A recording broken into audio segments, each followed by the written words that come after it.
రేపు నిండు పౌర్ణమి చేతనెత్తి కాపాడుకో. నాతోనే సవాల్ చేసావు కదా. నేను రాజేశ్వరి, రాజరాజేశ్వరిని. ఈ పండు తీసుకువెళ్ళేటప్పుడు చాలా ఆటంకాలు రావచ్చు. ఈ కాలభైరవుణ్ణి నీ వెంట తీసుకువెళ్ళు, నీకు రక్షగా ఉంటాడు. నీ భర్తని కాపాడుకోగలనుకుంటున్నావా?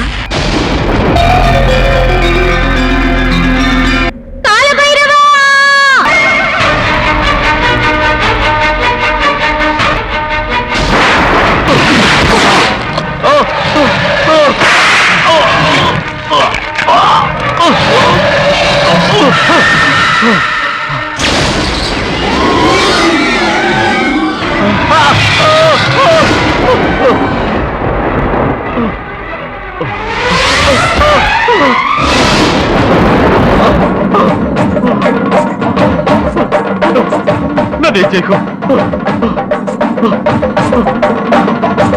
వద్దు, దగ్గర రావద్దు.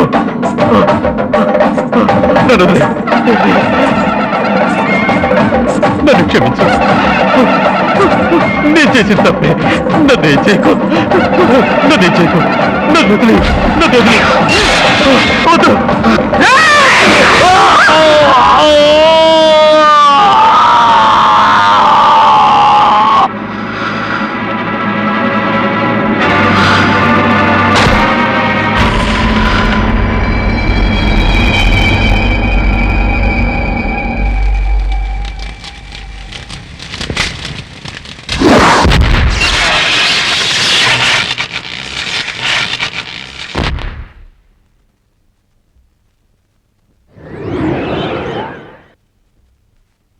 మీ హస్బెండ్ జీవితంలో అనుకోకుండా జరిగిన కొన్ని సంఘటనల వల్ల మెంటల్ షాక్ లోనై నర్వస్ వీక్ అయి పెరాలసిస్ స్ట్రోక్ వచ్చిందమ్మా.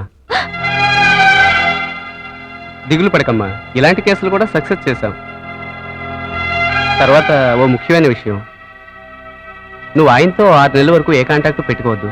దానివల్ల ఆయన ఆరోగ్యం మళ్ళీ పాడవుతుంది. జాగ్రత్తగా చూసుకోమ్మా.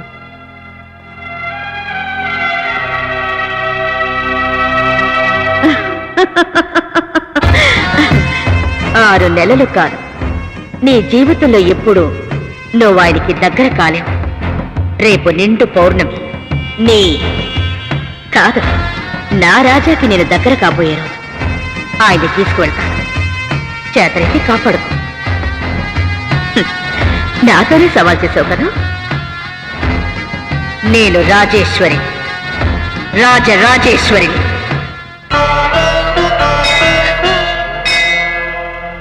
ఈ నిమ్మపండు తీసుకువెళ్ళి ఉగ్రకాళి అమ్మవారి ముందుండే శూలానికి పసుపు గుడ్డతో కట్టి నీ భర్త కోసం ప్రార్థించు.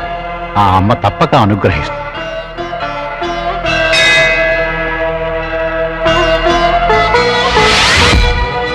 ఈ పండు తీసుకువెళ్ళేటప్పుడు ఆ రాజేశ్వరి వల్ల చాలా ఆటంకాలు రావచ్చు. ఎట్టి పరిస్థితులలోనూ ఈ పండును భద్రంగా ఉంచుకో. వెళ్ళేటప్పుడు ఈ కాలభైరవుణ్ణి నీ వెంట తీసుకువెళ్ళు. ఈ భైరవుడు నీకు రక్షగా ఉంటాడు. దిగులు పడ, చివరకు జయించేది ధర్మమే. నీ కోసం ఆ శివుడికి మహాయజ్ఞాన్ని జరిపిస్తాను. బయలుదేరు.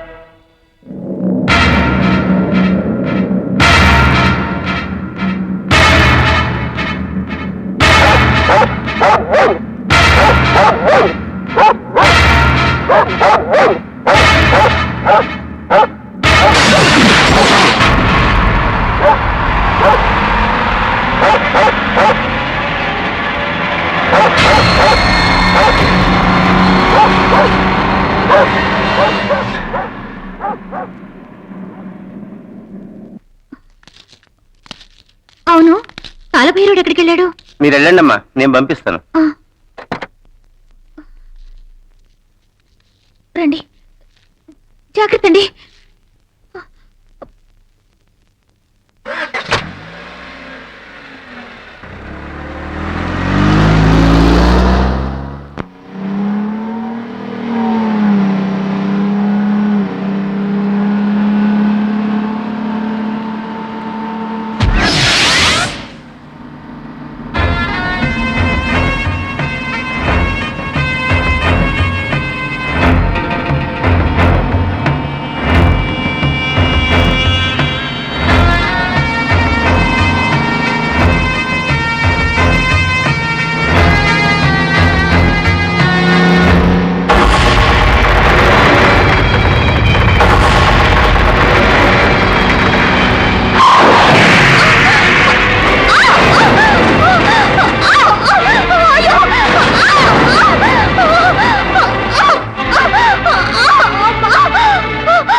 ఏమిటి వెతుకుతున్నావు? స్వామీజీ దగ్గర నిమ్మ పండు తీసుకుని వస్తే నీ భర్తని కాపాడుకోగలనుకుంటున్నావా?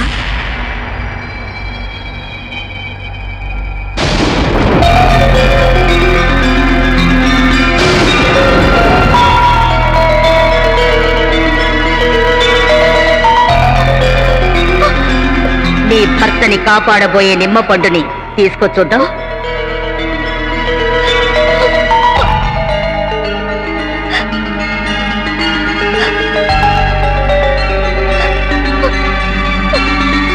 ఇక మీదట నీ భర్తని నువ్వు దక్కించుకోలేవు. ఆయన నాకే సొంతం. ఈ కాలభైరవుడు నీకెప్పుడూ తోడుగా ఉంటాడు. నువ్వేం భయపడకు.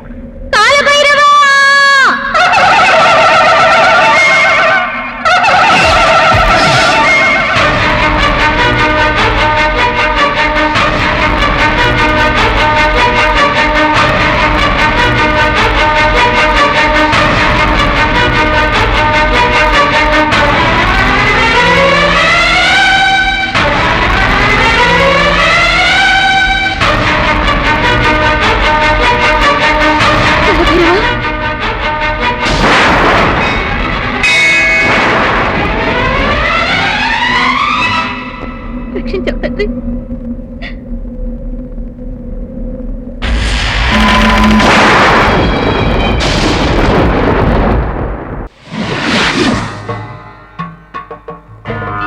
ఎందుకు ఈ ఆవేశం? అన్యాయంగా నా జీవితాన్ని నాశనం చేశారే, అందుకనే. నీకు ద్రోహం చేసిన వాళ్ళని నువ్వు పునర్జన్మెత్తి పగ తీర్చుకోవాలని వరం కోరా. నీ వైపు న్యాయమో ధర్మమో ఉన్నాయి గనకే నా శక్తి నీకిచ్చాను.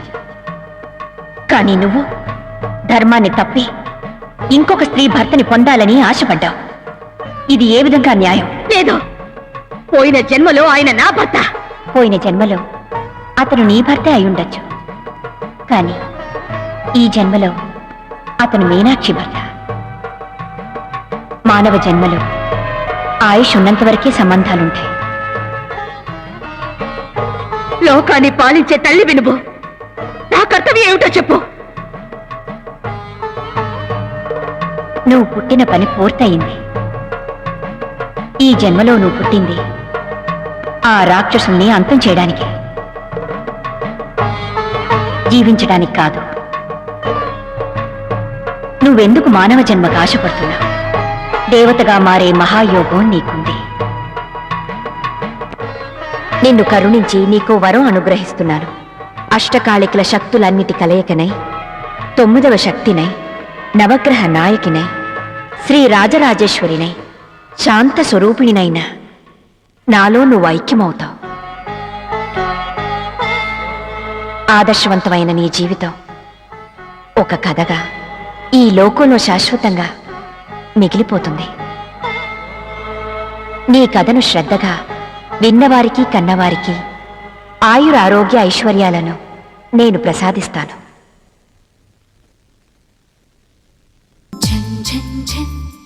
తెలుగు 1